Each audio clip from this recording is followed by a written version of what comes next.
bringing Israel to the world. This is IBN News. With News of Israel, I'm Susan Michaels. Government officials confirmed over the weekend that Israel's train service will not resume this week, as earlier reported. Transportation Minister Miri Regev and Health Minister Yuli Edelstein had agreed last week that railway traffic would start this week, but Prime Minister Benjamin Netanyahu decided Sunday to reverse the decision after another rise in the number of new coronavirus diagnoses were reported. The cabinet will discuss this week when trains will finally restart and under which conditions. At this point, no new date for the reopening of Israel railways has been set.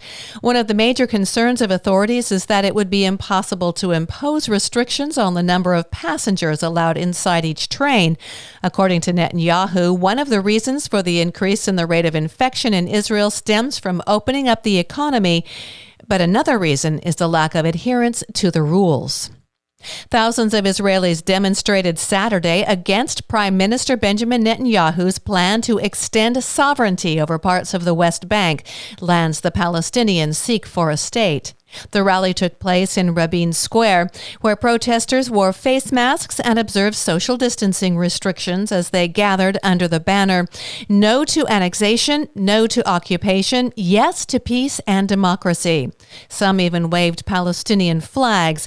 According to a recent poll, about half of Israel's citizens support annexation.